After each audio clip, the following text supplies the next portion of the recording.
The Appalachian Mountains are a place of beauty, wonder, and untamed wilderness. Stretching across the eastern United States, they've been home to countless adventurers, hikers, and explorers. But beneath the canopy of towering trees and among the misty valleys lies something far more unsettling. For centuries, locals have whispered of strange happenings, things that can't be explained. Stories of shadowy figures, unearthly sounds, and encounters that leave even the most seasoned hikers questioning their sanity. Tonight, I'll share with you 4 chilling tales from the Appalachians. These aren't just campfire stories, they're first-hand accounts from those who've dared to tread too far into the unknown. Turn down the lights, sit back, and remember, sometimes, the wild isn't the scariest thing out there. Happening number 1, the Appalachian Stalker. The Appalachian Mountains are known for their breathtaking beauty, sprawling forests, and endless trails. But for those who've spent time alone in these remote areas, the mountains hold something far more sinister. It was late fall when I decided to take a solo trip to the Appalachian Trail. I had always loved hiking and camping, but this time, I wanted to challenge myself. 3 days in the wilderness, completely alone, with nothing but my gear and the sounds of nature to keep me company.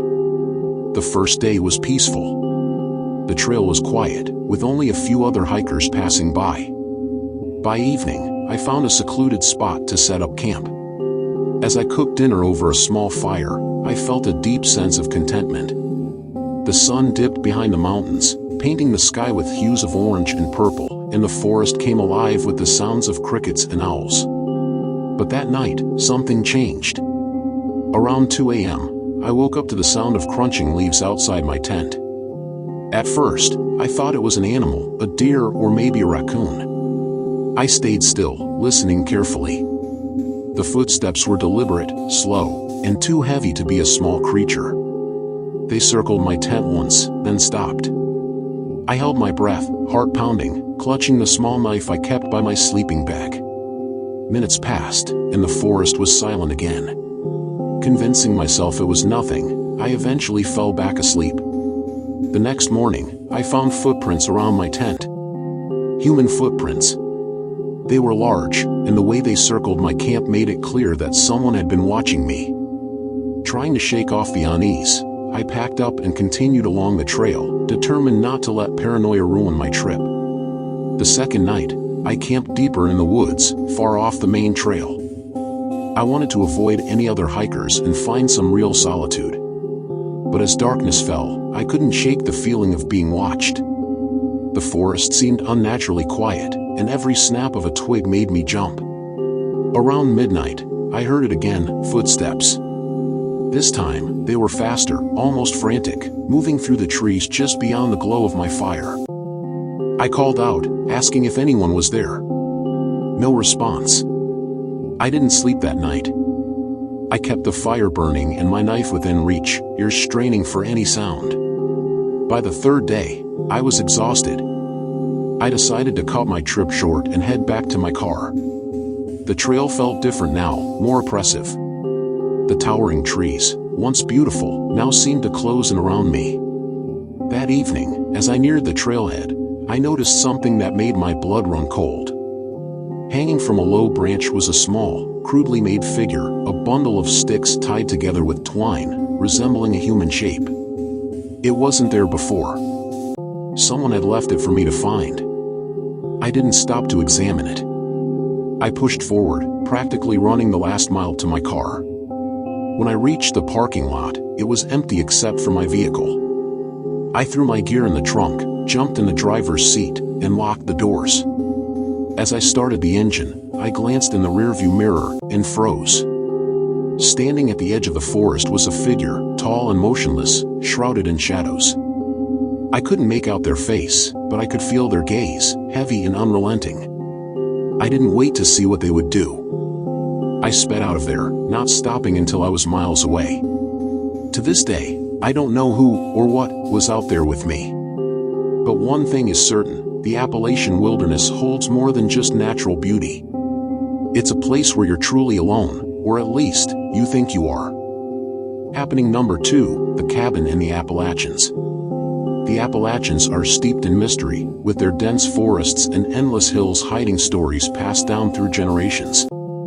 Some are harmless folklore, but others feel far too real. This is one of those stories. A few years ago, my friend Ethan and I planned a weekend trip to a remote cabin deep in the Appalachian Mountains. Ethan had found the listing online, a rustic, old wooden cabin with no electricity but plenty of charm. The description boasted about the true wilderness experience, and we thought it would be the perfect escape from city life. The drive to the cabin was uneventful at first. Winding mountain roads gave way to gravel paths, and soon we were deep in the forest. Our GPS lost signal about 30 minutes before we arrived, but the handwritten directions we'd printed got us there without much trouble. The cabin looked just like the photos, quaint and secluded, surrounded by towering trees.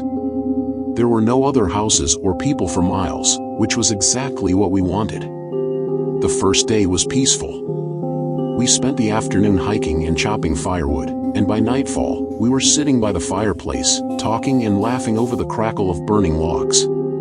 But as the fire died down and the forest outside grew silent, an uneasy feeling crept in. It started with the sound of footsteps. At first, they were faint, distant, like someone walking through the woods far from the cabin. Ethan dismissed it as an animal, but as the night went on, the sounds grew closer. By midnight, we were certain someone, or something, was outside. Ethan grabbed a flashlight and stepped onto the porch, calling out, "Hello? Anyone out there?" Silence. Then, from somewhere in the darkness, a low, guttural laugh echoed through the trees. It wasn't the laugh of a person, it was distorted, unnatural, and sent a chill down my spine. Ethan froze, his flashlight scanning the tree-line, but we didn't see anything. We locked the door and tried to brush it off, but neither of us slept that night. The next morning, we found something strange. Circling the cabin were footprints, not boot prints, but bare feet. The prints were large, much larger than any human feet I'd ever seen, and they led into the woods before disappearing entirely. We decided to leave that afternoon, but curiosity got the better of us, and we ventured a bit further into the forest to see if we could find anything.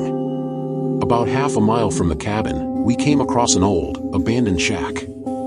The structure was crumbling, barely standing, with rotting wood and a roof that sagged in the middle. But inside, we found something even more unsettling: bones.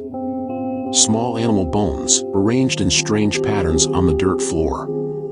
Hanging from the walls were crude carvings, symbols I didn't recognize, scratched deep into the wood.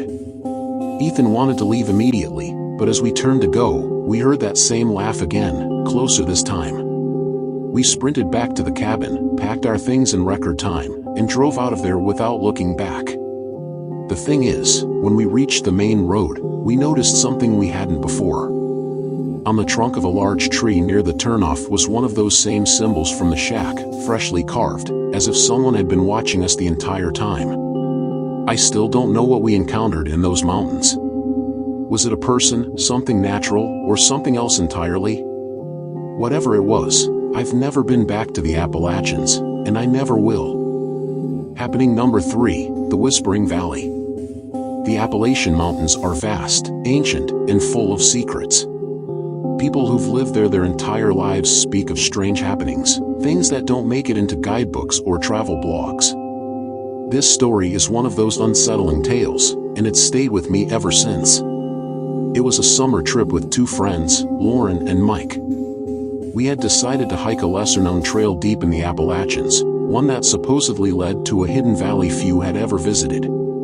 The locals called it Whispering Valley, though when we asked why, they just shook their heads and told us to be careful. The first day of the hike was incredible. The trail wound through dense forests and along rocky cliffs, offering breathtaking views of the mountains.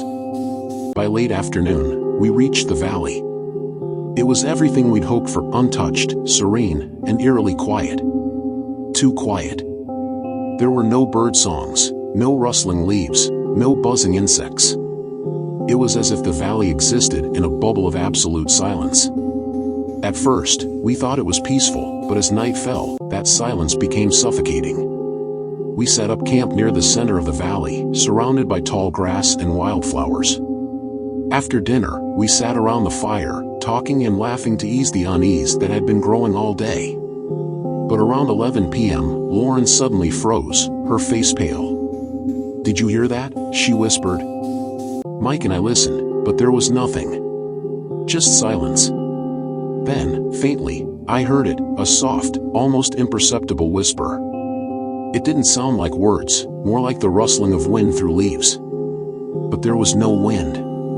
We joked about it being our imaginations, but the whispers grew louder as the night wore on. They seemed to come from everywhere and nowhere at once, circling our camp like a predator sizing up its prey.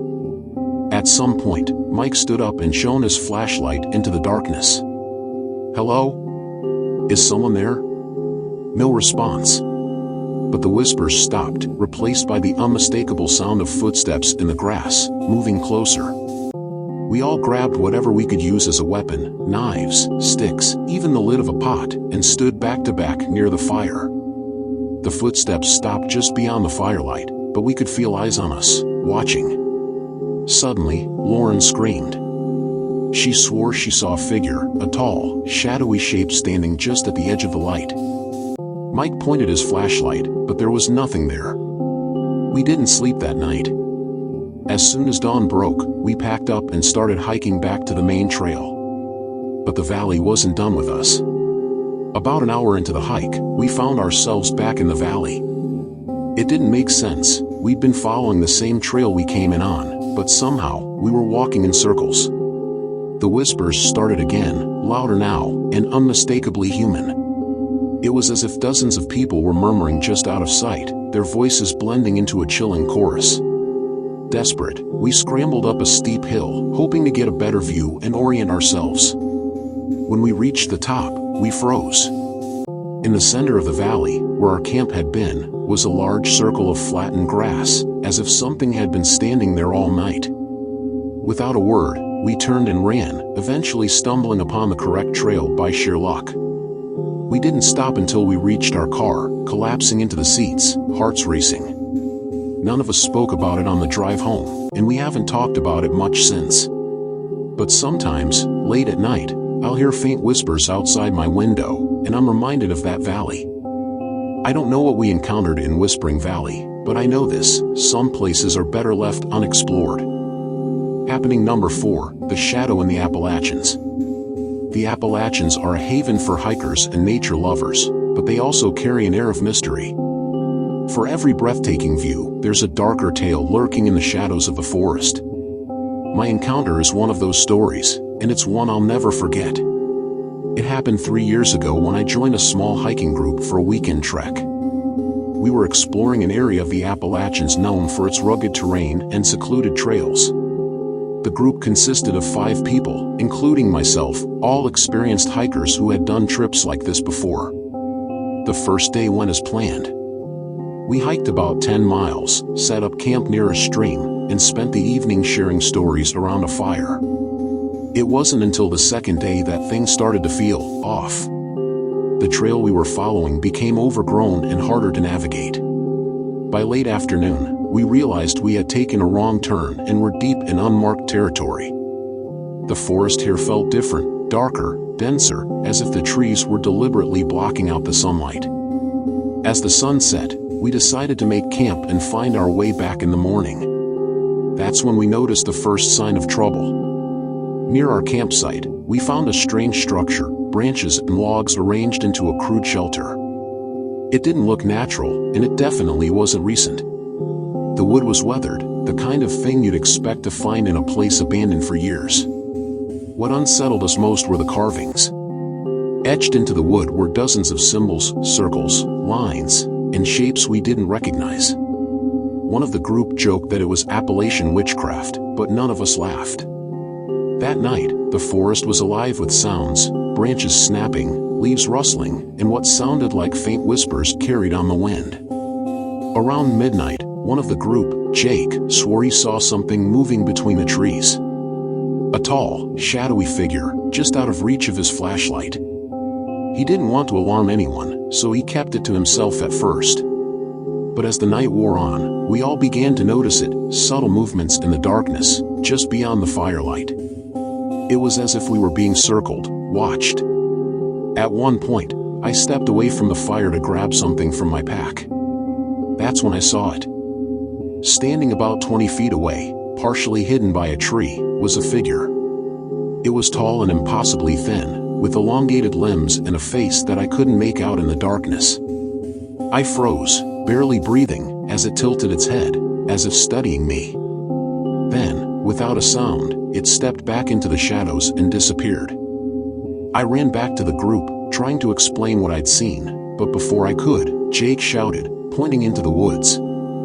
His flashlight beam landed on the figure for a split second before it vanished again, moving with unnatural speed. That was enough for us. We packed up and started hiking back the way we came, using our GPS and flashlights to guide us. The forest seemed alive with movement now, branches snapping, leaves crunching, and that ever-present feeling of being watched.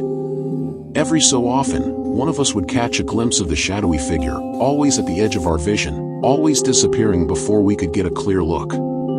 By dawn, we finally found the marked trail and made our way back to the parking area. None of us spoke much during the drive home, but we all agreed on one thing: whatever was in that forest wasn't human. To this day, I can't hike in the Appalachians without feeling a chill.